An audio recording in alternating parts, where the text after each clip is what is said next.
महाकुंभ के पहले शाही स्नान के बाद अखाड़ा परिषद के अध्यक्ष रविंद्र पुरी महाराज ने अखाड़ों को चेता दिया है। उन्होंने कहा है कि मेला क्षेत्र को चांदनी चौक ना बनाया जाए, ये महाकुंभ है। रविंद्र पुरी महाराज ने अखाड़ों को आगाह करते हुए कहा कि स्नान के दौरान अखाड़े अपने समय का ध्यान रखें।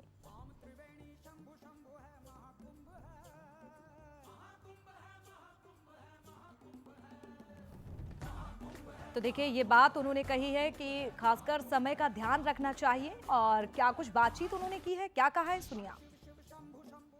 संत महात्माओं से भी बात करते हैं तो आशीर्वाद तो दे रहे हैं, लेकिन कुछ उनके सवाल भी है।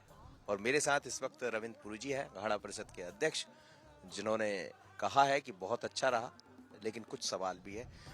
कैसा कहेंगे आप, कल का स्नान आपका? चलिए, बहुत बधाई आपको, बहुत अच्छा रहा। काफी संत महात्मा शामिल हुए थे रविंद्र पुरी जी।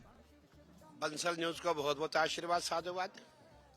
देखिए, स्नान है, मकर संक्रांति का स्नान था और आपने देखा होगा करोड़ों की संख्या में श्रद्धालु मेला क्षेत्र में आया था।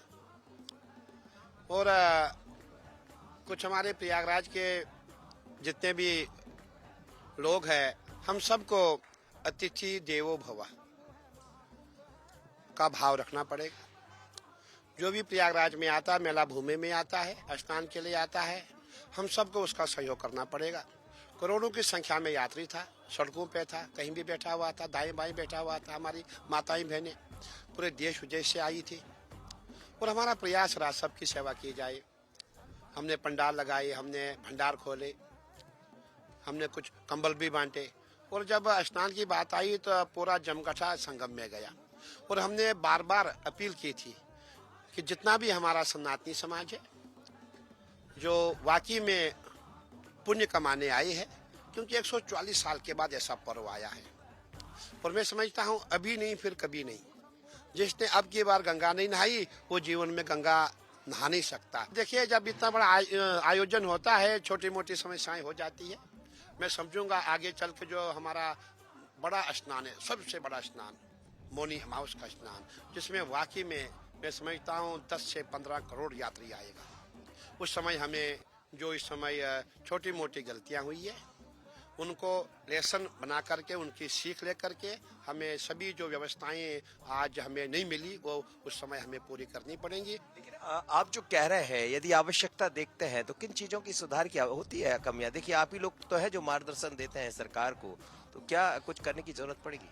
देखिए, मैं कहना चाहूँगा कुछ कमियां हमारी हुई है। जो हम संत हैं, हम अखाड़े हैं, हम अखाड़ों को भी चाहिए, हमारा भी एक फर्ज बनता है, हमारी जिम्मेदारी बनती है।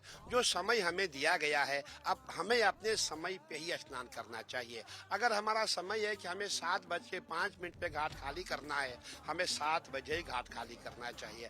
कई होटलों को लेकर भी आप कह रहे हैं, कई लोग आपके पास आकर रुक रहे हैं। क्या आपको लगता है कि होटलों ने धर्म के नाम पर बात होती है, लेकिन एक साथ बहुत सारे पुण्य कमा लेना चाहते हैं? आप जैसा आप सजेशन भी दे रहे थे, अपील भी कर रहे थे। देखिए, आपने देखा होगा जब भी हमारे सनातन के पर्व आते, पूरे हिंदुस्तान में जहाँ भी आप जाएंगे, मैं होटलों की बुराई नहीं करना चाहता हूँ, उनका भी समय यही होता है कमाने का। और मैं समझता हूँ इस समय अगर आप प्रयागराज में देखेंगे, जिन फ्लैट का किराया 2000 रुपया था, उनका किराया इस समय लाखों लाखों रुपए का लोगों ने लिया है। और हमारे भी कुछ, हमने भी फ्लैट लिए है, हमने भी देखा है 50,000 रुपया में, 50,000 रुपये में 2 रूम मिले हैं। और लाखों लाखों अगर आप उनको पैसा देंगे, आपको वो 4 कमरे देंगे। तो आप बताइए, इतनी जनता कहाँ जाएगी? मैं ये कहना चाहूँगा, होटलों का रेट आप उनसे लें उचित, ज्यादा नहीं। आप दुगना कीजिए, तिगुना कीजिए। आप अब 2 का 100 करेंगे, वो उचित नहीं। कुछ कमियां हैं, उन्हें दूर करने की जरूरत होगी, क्योंकि अगला जो महास्नान होगा मौनी अमावस्या पर, वो और अलग होगा और बहुत ज्यादा तादाद में लोग पहुंचेंगे। जाहिर है, व्यवस्था भी वैसी करना होगी। आशीष खरे के साथ मनोज सैनी, बंसल न्यूज, प्रयागराज।